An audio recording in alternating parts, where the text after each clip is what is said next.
Well, hello. Good morning. Is it still morning? That's the question. I think it is. Yep, 11:37. So I am coming at you like I normally do every day, live, to talk about taking control of your day, maintaining control of your mind, uh, improving your situation if that's what you want.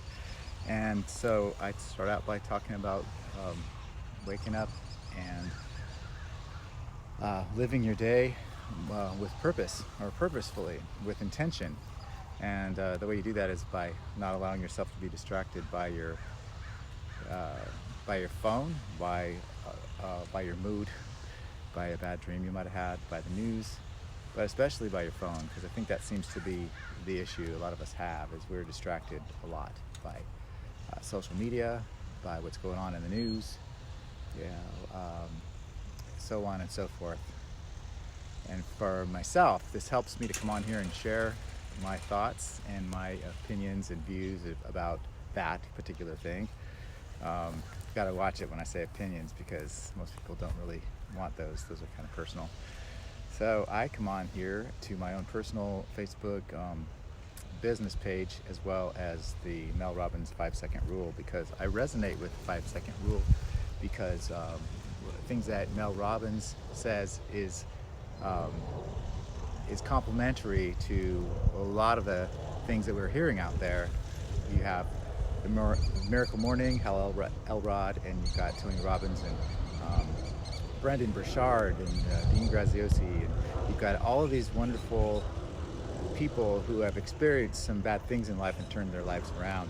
And you don't have to be to that degree, but if you're somebody that has, struggled with procrastination or frustration or depression or family or tragedies or traumas, things like that, we hang on to those things, and unfortunately it doesn't serve us to do that. And it's the same thing when we first wake up and we're programmed to whatever it is that we first hear or first see. For some, including my own spouse, who enjoys getting up and looking right at the phone, it's usually a game. Doesn't let it get too deep, probably. With me, it can totally throw the day off. I tend to be reactive. It's something I'm always working on. Stop and chill, but it kind of goes with the nature of some. When you're extremely reactive or hyperactive or ADHD or whatever the case may be, it's not something to be condemned. It's not something to be put down. If you see it in somebody else, it might be obnoxious, and it might be exasperating, and it might be intense. It might be something too much to handle, just like nails on a chalkboard.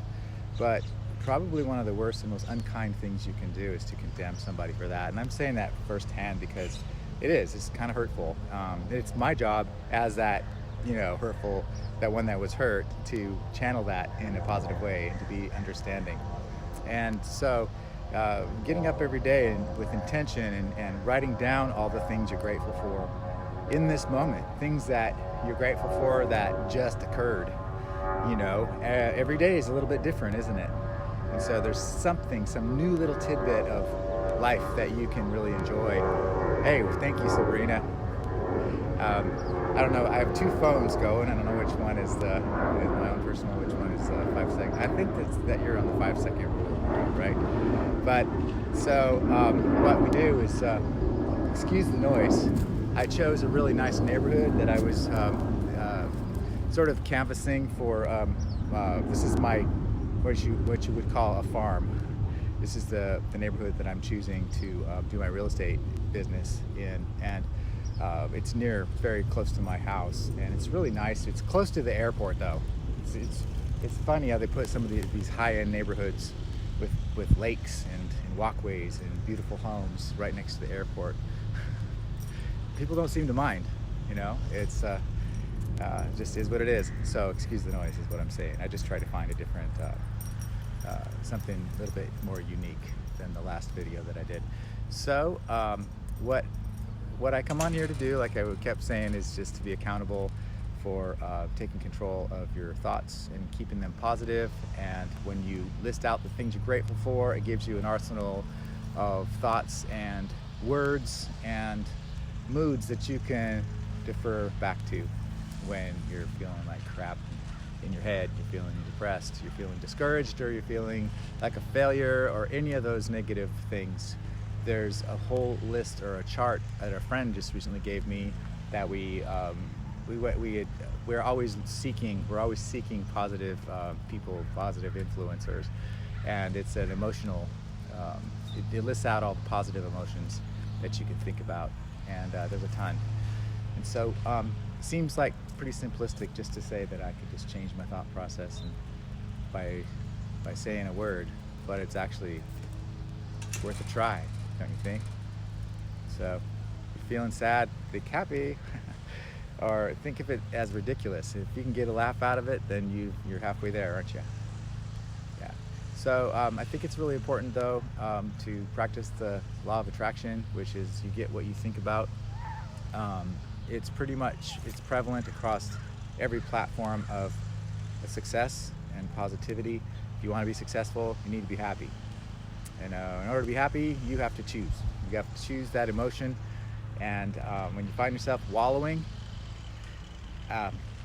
excuse yourself, forgive yourself, don't hammer on yourself for being that way. Just, give it a time limit, change it.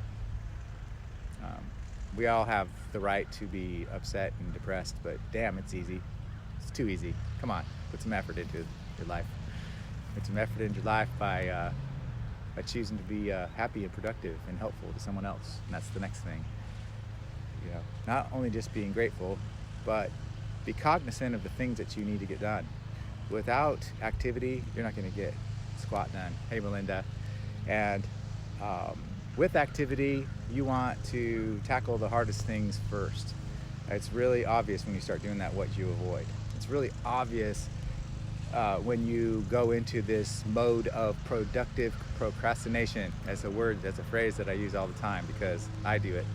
When I'm avoiding something, man, I get so many other things done, and it's real productive, but I'm still not getting that one thing done. And it's interesting because as soon as you do get that thing done that you've been putting off and skirting around and getting other things done instead of, you find, why was I tripping on that? It's just a thing, Days come, days go, and damn, do they go by fast. They go by so fast. We're on the 26th of February. It's the second month of 2020 is already gone. It's insane, but that's life. That means that you're enjoying it. That means that when things go by really fast, that means that's good. That's the way it's supposed to happen. Unfortunately, it seems like when it's good, it should just be forever, but it's not the way it works. So anyway, don't mean to ramble, just coming on here to be accountable to myself and hopefully encourage somebody else to do the same, and that is to wake up with intention and be grateful, and don't be distracted by anything other than what you've decided, what your intentions are, and make sure and think of as many things as you can to be grateful for, and write them down and embrace them, and do something really kind for somebody else, because that always comes back on you, to you. So it's kind of what we all want. We want to share, connect, and be of some value. So take care and have a great day. We'll be talking to you soon.